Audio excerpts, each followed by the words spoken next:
우리가 하루하루를 퍼즐로 우리가 생각한다고 하게 되면, 우리가 70년을 산다고 하게 되면 약 25,000개의 퍼즐이 맞춰져 가는 거예요. 80세를 산다고 하면은 28,000, 약 800개의 퍼즐을 맞춰가는 거예요. 이 퍼즐이라는 것이 하나만 틀려도 잘 맞춰지지 않고 그림이 엉뚱한 그림이 되어지고 그렇지 않습니까? 그래서 하루하루가 소중한 것이죠.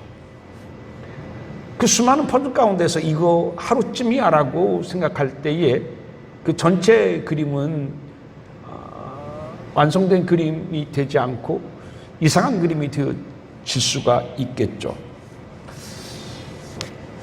이제 우리가 2022년 아름다운 어떤 그림을 그려가는 그러한 한 해가 될 텐데, 오늘이 그 첫 퍼즐이 시작하는 날이다. 여러분 이렇게 생각하시면 됩니다. 그런데 오늘 본문의 말씀에 보게 되게 되면 다윗은 이런 고백을 해요. 하나님께서는요, 나를 엄마 뱃속에서부터 내 인생의 그림을 주께서 이미 그려주셨고요, 그 그림을 하나님께서 완성해 가시는 하나님이다. 이렇게 신앙의 고백을 하고 있습니다. 여러분 한번 16절 한번 읽어볼까요? 16절입니다. 같이 한번 읽어보세요. 시작. 내 형질이 이루어지기 전에 주의 눈이 보셨으며 나를 위하여 정한 날이 하루도 되기 전에 주의 책에 다 기록이 되었나이다. 내 형질이 이루어지기 전에, 엄마의 뱃속에서 누가 봐도 생명이 됐구나 라고 하는 것이 이미 완성되기도 전에 누구도 사실은 몰라요. 아직까지 임신이 됐는지도 잘 몰라요. 그런데 하나님은 어떻게 주의 눈이 보셨어요. 아셨어요. 그때부터 하나님께서는 내 인생의 모든 그림을 그리고 내가 이 땅에 어떻게 살 것인가를 하나님께서는 이미 예비하시고 나를 이끌고 인도해 주신다라고 하는 것이 16장 16절에 그렇게 기록되고 있습니다.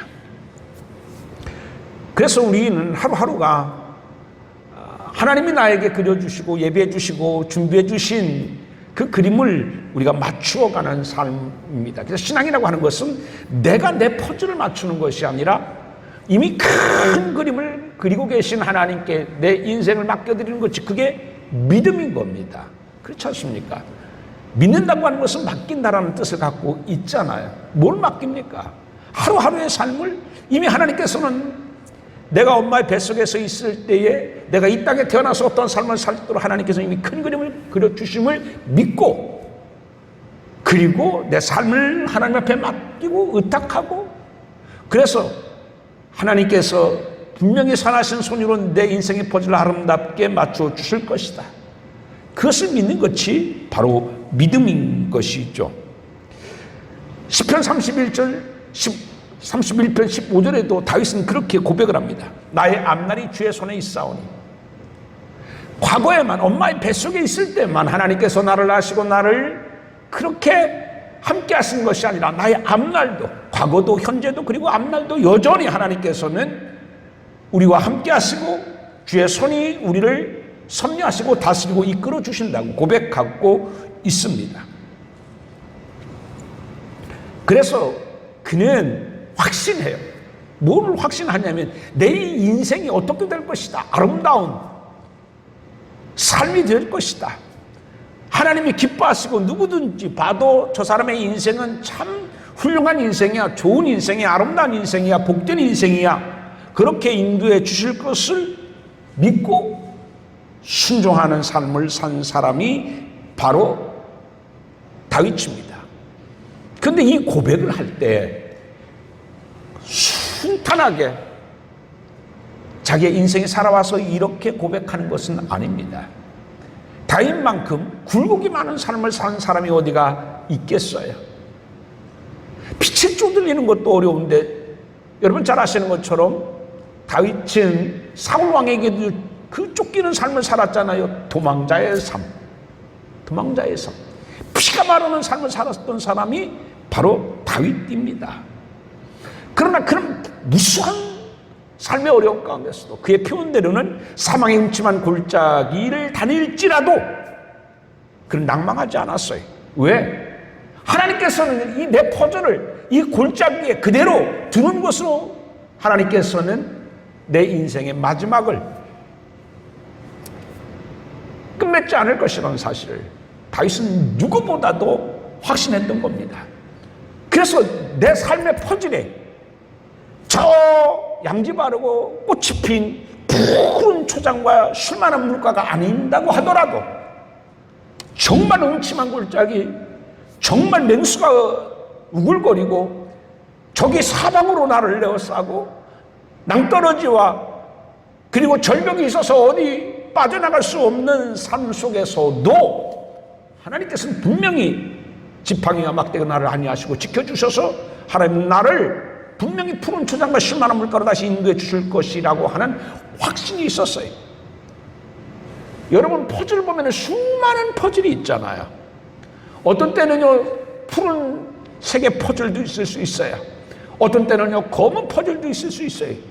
근데 검은 퍼즐만 보면은요 정말 이게 뭘까? 근데 나중에 다 퍼즐이 완성되면요 그 검은 것이 오히려 더 밝고 환한 색깔을 더 돋보이게 하고 더 아름답게 하는 것들 우리는 경험하지 않습니까?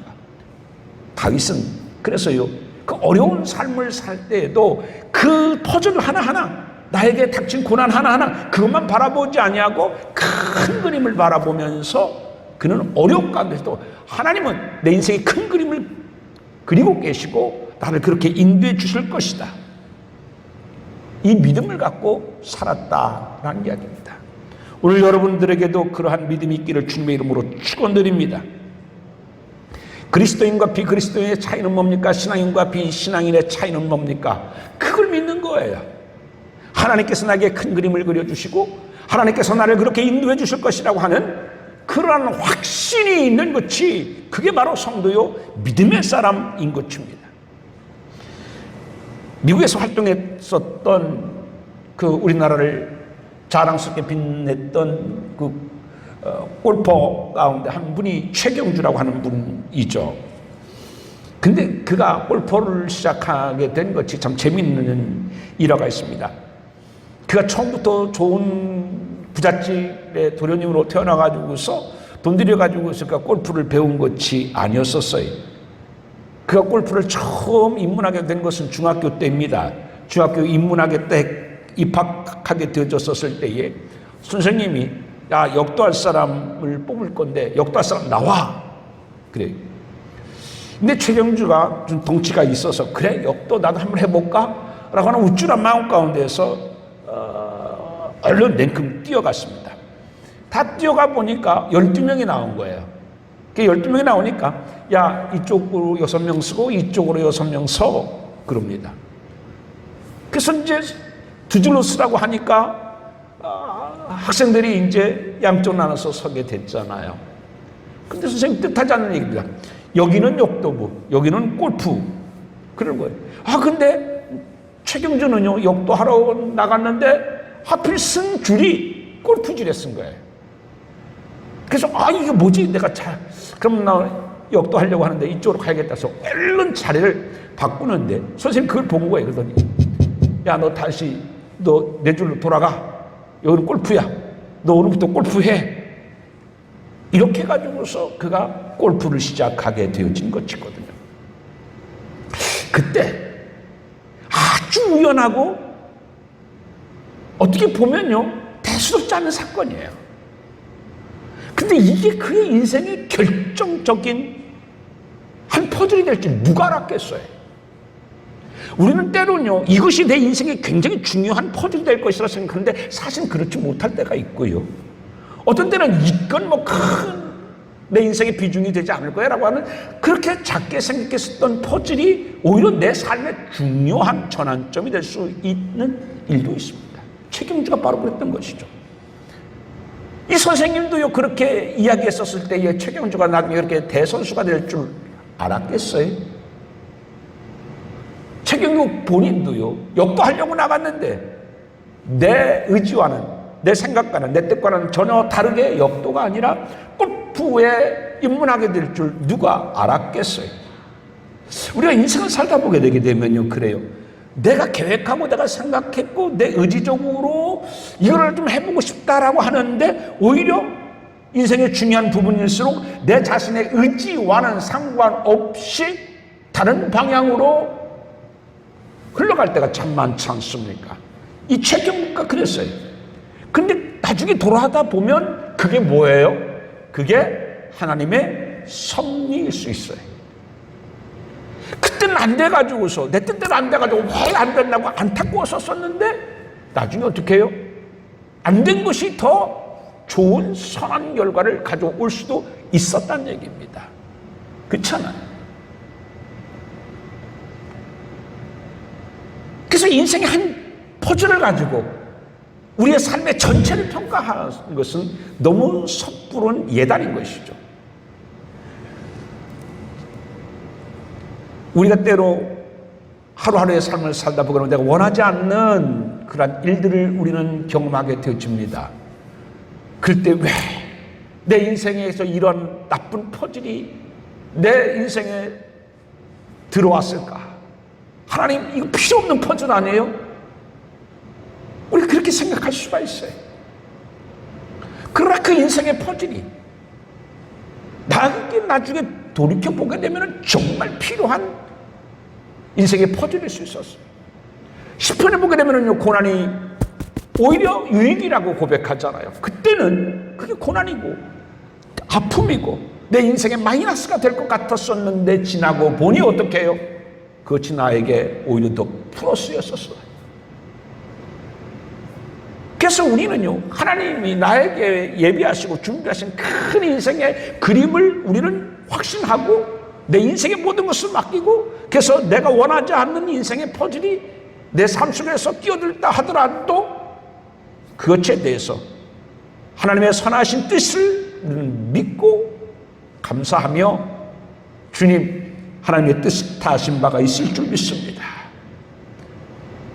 그래서 믿음으로 수용하면서 기꺼이 의심 없이 불안 없이 걱정 없이 내 삶을 하나님 앞에 맡겨드립니다. 그게 믿음인 거죠. 근데 이런 믿음이 없는 사람은요, 하나님께서는 나에게 큰 인생 그림을 분명히 갖고 계신다라는 것이 없을 때 내 뜻대로 되지 아니하고 어려움이 올 때는 막 흔들리는 거예요. 불안한 거예요. 신앙이 유동을 쳐요, 내 마음속에서. 그러나 하나님은 분명히 내 인생의 큰 그림을 갖고 계신다라고 하는 믿음이 있는 사람은 내 삶에 어렵고 힘든 일이 있고 그런다고 하더라도 그는 불안하지 않아요. 왜요? 하나님을 믿어요. 하나님께서는요, 좋으신 하나님, 선하신 하나님, 악한 부모도 자식에게 좋은 것을 줄 아는데 하나님께서는요, 선하신 하나님은 분명히 나의 삶을 하나님께서는 더 좋게 채워주시고 완성해 주실 것이다 라고 하는 믿음이 있는 거죠.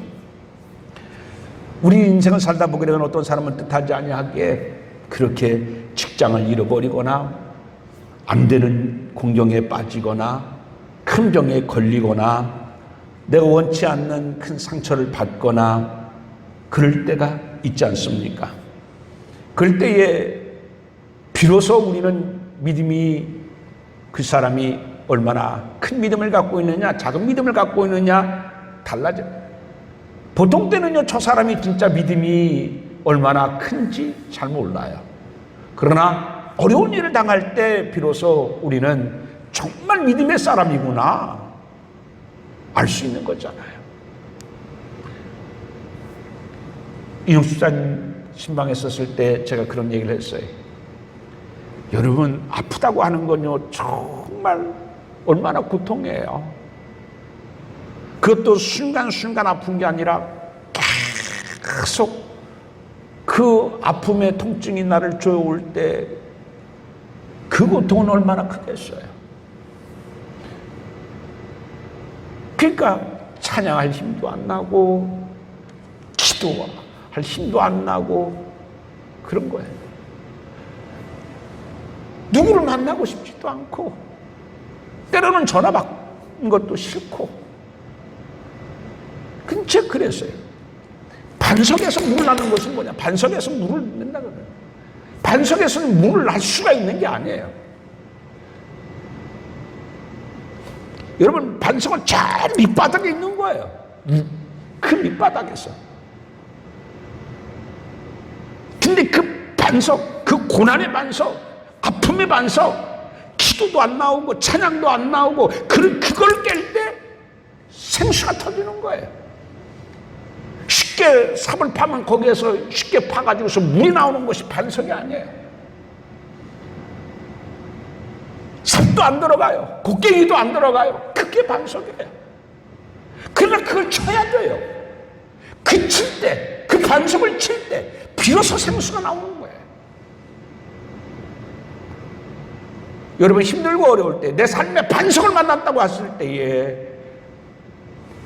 기도의 곡괭이가, 찬양의 삽이 들어가지도 않는다고 여러분 낭망하고 실망하지 마시고, 이게 내 삶의 반석이구나. 그 반석을 깨뜨릴 수 있는 믿음이 여러분들에게 있어기를 주님의 이름으로 축원드립니다. 그럴 때 비로소 진짜 성경에 보화로 간직되었던 믿음의 축복과 믿음의 능력들이 터져나오게 되는 거예요. 평생 살아가면서 반석 한 번 못 깨는 사람이 있어요. 평생 살아가면서 반석이 깨어지고 하나님께서 나에게 주시는 그 축복의 생수를 경험하지 못하는 사람이 있어요. 근데 어떤 사람은 그걸 경험하는 사람이 있거든요. 그걸 경험하는 여러분들이 되어지기를 주님의 이름으로 축원드립니다. 그걸 경험하기 위해서는요, 하나님은 나에게 분명히 인생의 큰 그림을 갖고 계시다는 믿음이 있어요.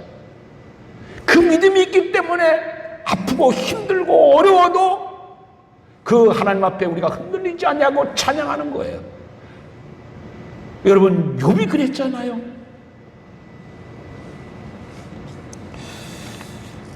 우리가 아는 대로 이 다윗도 얼마나 고난이 많고 삶의 굴곡이 많고 감추고 싶었던 그러한 수치스러운 일들도 참 많았었습니까? 때로는요, 우리가 아무리 이해하려고 해도 이해되지 않는 일들이 벌어지기도 하잖아요. 어떡해요? 안 믿는 집 애도요, 자식들이 아버지한테 그렇게 쿠데타를 일으키고 반항하고, 이게 얼마나 덕이 안 돼요. 근데 다윗은 그런 일들이 일어났잖아요. 즉시 이해할 수 없고, 도대체 왜 나에게 이런 일들이 일어날까, 우리가 그렇게 생각할 수 있어요. 근데 지금 우리가 다윗이라는 큰 그림을 보면 어떻게 해요? 다윗을 선하고 훌륭한 분으로 축복받은 왕으로 그렇게 우리가 다 알지 않습니까? 그래서 우리가 자녀들을 위해서 기도할 때도 다윗과 같은 사람이 되달라고 기도하고요. 그렇지 않습니까? 그가 그 어려움을 이겨낼 수 있었던 것은 하나님이 나에게 큰 그림을 갖고 계시다라는 사실을 확신했기 때문인 겁니다. 사랑하는 성도 여러분, 오늘 여러분들에게 하나님은 나에게 큰 그림을 갖고 계신다는 것을 꼭 기억할 수 있는 여러분들이 되어지기를 주님의 이름으로 축원을 드립니다. 여러분, 오늘의 설교의 제목이 뭡니까? 다윗과 요셉의 공통된 것이에요. 어떤 공통점이 있느냐? 둘 다 하나님이 나에게 큰 그림을 갖고 계시는 것을 믿었던 그 믿음이 공통된 거예요. 구약의 요셉도 보셔보세요. 그 태어나가지고서의 아버지의 사랑을 받고 칭찬을 받고 온전히 그 하나님 아버지로부터 그 사랑을 독차지했잖아요. 아주 화려하고 찬란하고 밝은 색깔이었었어요, 그때까지. 그러나 그것이 오히려 나중에 그의 인생의 검은 그림이 되질 줄 누가 알았겠어요. 형들이 시기해가지고서 죽이려고 하고 결국에는 팔잖아요. 애국으로 가잖아요. 그때부터 어떻게 해요? 푸르른 하늘은 없어지게 돼요. 비가 오기 시작합니다. 하늘이 검어지기 시작합니다. 인생의 푸르른 소망은 하나도 없어지게 돼요. 사라지게 되었죠. 근데 하나님은 요셉의 인생을 그렇게 끝내게 하진 않았잖아요. 어떻게 해요? 하나님은요, 그 감옥 속에서 그 그 캄캄하고 어둡고 빛 하나 들어오지 않는 그 감옥에서 하나님은 끌어내셔서 전혀 요셉이 계획하지도 않냐고 생각하지도 않냐고 바라지도 아니했었던 애굽의 총리 자리에 하나님은 앉혀주셨잖아요. 요셉이 앉은 게 아니에요. 누가 앉혀주셨어요? 하나님. 나중에 그의 형제들을 만났었을 때 형제들이 요셉의 총리가 자기들이 그렇게 죽이려고 했었고 이 머나먼 애굽의 종으로 팔았던 그 요셉인 줄 알고 두려워 떨고 있을 때 뭐라고 그랬습니까? 당신들이 판 게 아니라고 그랬어요. 하나님이 나를 이곳에 보내셨다고 그랬어요. 그는요 감옥에서도 어디에서도 하나님의 선하신 큰 그림이 분명히 있을 것이다. 하나님은 그런 사람의 인생을 여기에서 끝나게 하지는 않으실 것이라고 하는 믿음이 있었다는 얘기죠. 그게 다윗과 요셉의 공통점인 것입니다. 여러분, 옛날 수도원에 두 명의 수도사가 있었어요. 각각 올리브 묘목을 한 그루씩 심었습니다. 정성을 다하면서 기도하면서 그 올리브 묘목을 가꾸었습니다. 한 수도사는 이렇게 기도합니다. 주여, 연약한 뿌리가 잘 자도록 지금 단비를 주옵소서. 단비를 하나님께서 그 기도대로 주십니다. 하나님, 지금 햇볕이 필요합니다. 햇볕을 주옵소서. 그렇게 하나님께서 햇볕을 주세요. 지금 튼튼해지려면은 좀 더 추운 겨울을 잘 이길 수 있기를 원합니다. 추위도 주옵소서. 서리도 내려주옵소서. 하나님 그렇게 내려주셨어요. 하나님은 이 사람이 이 수도사가 기도할 때마다 다 그렇게 응답해 주셨어요. 그런데 크고 잘 자랐을 것이라 생각했었던 그 올리브 나무는 그만 죽고 말았어요. 근데 또 다른 선교사가 키운 나무는 잘 자랐어요. 그 차이는 뭐냐면요, 아까 첫 번째 수도사는요 이때 비를 주시고 이때 뭐를 주시고 이때 뭐 해주시고 그렇게 기도했는데, 한 수도사는 어떻게 기도했느냐? 하나님, 모든 것을 아시는 하나님, 나보다 더 잘 아시는 하나님, 하나님께서 때마다 하나님께서 이 나무에게 필요한 것을 하나님께서 허락해 주옵소서. 햇볕이든지 바람이든지 비든지 설이든지 주의 선하신 뜻대로 하옵소서. 그 나무가 오히려 더 잘 자랐다라는 이야기죠. 결국 이 이야기는 우리에게 뭘 이야기합니까? 여러분, 사람의 생각, 내가 생각할 때 그게 최선인 것 같아요. 이러면 잘 자랄 것 같아요. 그런데 그렇지 않아요. 그렇지 않아요. 여러분, 우리가 살다 보면 제가 가끔 얘기합니다. 인생에는요 상수가 있고 변수가 있어요. 상수는 누구든지 예측할 수 있는 것이에요. 변수라는 것은 전혀 예측할 수 없는 일이에요. 인생이 어렵다고 하는 것은 왜 그래요? 예측하지 못한 변수가 많기 때문에 그래요. 근데 여러분, 오늘 본문에 정말 제가 은혜 받은 말씀이 있습니다. 여러분, 17절 18절 정말 은혜 받았어요. 같이 읽어볼까요? 17절 18절입니다. 시작. 하나님이여, 주의 생각이 내게 그리 어찌 그리 보배로우신지요. 그 수가 어찌 그리 많은지요. 내가 세려고 할지라도 그 수가 모래보다 많도소이다. 뭐가 많대요?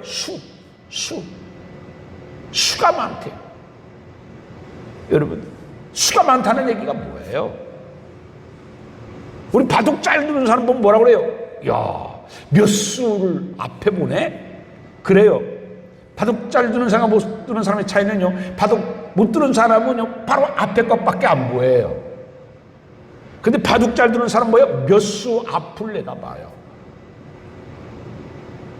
인생에는요 정말 많은 수가 있어요. 우리가 아무리 생각한다고 하더라도 몇 수밖에 생각을 못하는 거예요. 그런데 다윗은 지금 뭐라고 얘기해요? 셀 수가 없대요. 하나님의 수는 모래보다도 많대요. 모래를 어떻게 셀 수 있어요? 모래를 어떻게 셀 수 있어요? 못 세요. 내가 생각한 게 최선이 아니에요.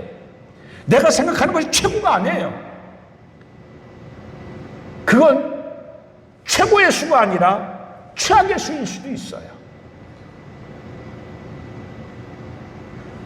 내가 예측하지 못하고 내가 미처 생각하지 못한 최선의 수, 최고의 수들이 얼마나 많은지 몰라요. 그래서 어떻게 해요? 내 의지대로, 내 계획대로, 내 뜻대로 하나님 이거 해주세요가 아니라 하나님께 맡기는 거예요. 맡기는 거예요. 그러면은요, 모래보다 많은 수를 갖고 계신 하나님께서 마지막에 우리의 인생의 그림은 정말 아름다운 인생의 그림으로 완성시켜 주실 것이다. 이걸 믿었던 거예요. 여러분 기억하시기 바랍니다. 내가 생각해요. 그러나 내가 생각하는 건 몇 가지밖에 안 되잖아요. 제가 그런 얘기를 가끔 합니다. 좀 오래 생각하라고 하는 사람이 있잖아요. 그럼 제가 그런 얘기를 해요. 오래 생각한다고 해봤자 1시간을 생각하나 10시간을 생각하나 3, 4개밖에 생각하지 못한 사람은 그걸 벗어나지 못해요. 결국은 오래 생각해도 내 안에 들어있는 거 외에는요 더 생각할 수가 없어요. 그렇잖아요. 그런데 하나님은 어떤 수를 갖고 계시대요? 모래보다 많은 수를 갖고 계셔요. 야, 반전의 반전. 그게 요셉이고 다윗 아닙니까? 최악이고 끝날 것 같고 죽을 것 같았어요. 요셉도 그랬고 다윗도 그랬잖아요. 몇 번 죽을 위기가 있었잖아요. 그런데 그때마다 반전이 일어나는 거예요. 드라마틱해요. 전혀 예상하지 못한 반전이 일어나요. 죽을 것 같았던 그가 골리앗과의 싸움에서도 극적으로 승리하고 무모하고 어리석고 저게 뭐야? 만용 같잖아요. 근데 어떻게 해요? 극적인 영웅이 되잖아요. 사울한테 그렇게 죽임을 당할 뻔 그가 그렇게 사울왕이 혈안이 돼서 찾으려고 했어도 하나님은요 찾지 못하도록 하나님께서 어떻게 해요? 보호해 주셨어요. 잘 숨은 게 아니에요. 잘 도망간 게 아니에요. 하나님이 지켜주셨어요. 자기의 계략으로 사울왕을 꺾고 왕이 된 게 아니에요. 전혀 예상치 못한 방법으로 하나님께서는 자연스럽게, 만약 그랬다고 하면은요, 이스라엘 백성들이 사울을 꺾고 왕이 됐다고 하게 되면 다윗의 정통성을 더 인정하지 아니하고 국론이 분열되고 굉장히 어려웠었을 거예요. 근데 하나님의 방법은 그게 아니었었어요. 전쟁에서 자연스럽게 전사하도록. 그리고 요나단이 자기의 왕위를 다윗에게 양보하게. 하나님의 수는 무궁무진한 거예요. 어떻게 그 먼 앞을 내다보시고 흉년이 될 것을 아셔가지고서 요셉을 그렇게 보내셨겠어요? 그 누가 그렇게 생각해요? 노예가 되고 거기서도요 억울한 누명을 써가지고 감옥에 갇히고 끝나는 줄 알았잖아요. 근데 반전에 반전이 일어나요. 그게 신앙인 거고, 그게 신앙의 묘미인 거고, 그게 바로 하나님의 역사인 거예요. 여러분들에게도 그 하나님의 역사가 반전이 일어날 줄 믿습니까? 그게 믿음인 거거든요. 아이고 나는 뭐 이제 이렇게 샀는데 뭘, 그건 믿음이 없는 거예요. 여러분, 하나님은 여러분 한 사람 한 사람을 천하보다도 더 귀히 여기신 하나님이십니다. 사람들이 나를 볼 때는요 정말 하찮은 사람으로 볼 수도 있어요. 그러나 하나님의 눈으로 볼 때는 어떻게 해요? 정말 한 사람 한 사람이 꼭 귀한 사람입니다. 여러분, 애들 지나가잖아요. 아이고 애들 이쁘다. 근데 그 애들보다도 내 자식이, 내 손자가 덜 이뻐도 내 눈에는 누가 더 소중하고 누가 더 예뻐 보여요? 내 손자가, 내 자식이 더 예뻐 보이고 더 소중하고 더 보배로운 거예요. 하나님의 눈에도 마찬가지인 거예요. 세상 사람들은 나를 어떻게 본다고 할지라도 하나님의 눈에는 여러분들이 그 하나님의 사랑을 독차지할 수 있는 소중한 보배로운 사람들로 생각하신다, 그런 얘기예요. 그래서 그 하나님은 내 인생의 그림을 가지고 하나님께서 나를 선하게 인도하시고 내 인생의 그림을 아름답게 완성시켜 주실 것이다. 이게 바로 믿음이다. 다윗도 요셉의 공통점도 바로 보는 그 큰 그림을 믿고 어렵고 힘든 일이 있어도 실망하지 아니하고 온전히 주님 앞에 자기들의 인생을 맡겼었을 때에 모든 것을 합력하여 선을 이루시는 그 하나님의 아름다운 축복을 경험할 수가 있었다라고 하는 사실인 것입니다. 이제 2022년 새해가 시작되어집니다. 여러분, 내 인생의 퍼즐을 하나님 맡겨 아름답게 완성해 주옵소서. 내 힘과 노력이 아니라 하나님의 은혜임을 고백합니다. 내가 내 인생의 퍼즐을 맞춰가는 것이 아니라 하나님 내 인생의 퍼즐을 맞춰 주옵소서.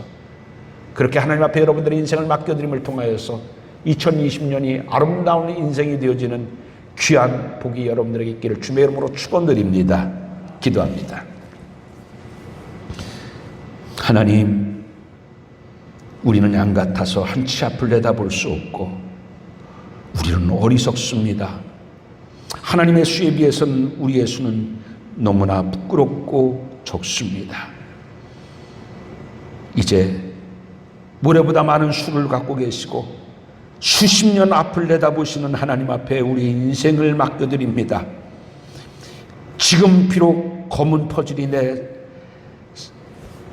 삶의 퍼즐일지 하더라도 그것을 감사하며 하나님의 뜻이 있음을 믿고 믿음으로 더욱더 굳건히 서감을 통하여서 다윗처럼 요셉처럼 하나님의 놀라운 축복의 반전이 있는 삶을 살게 도와 주시옵시고 살아계신 하나님을 증거하는 살아있는 간증의 사람들 될 수 있도록 도와 주옵소서.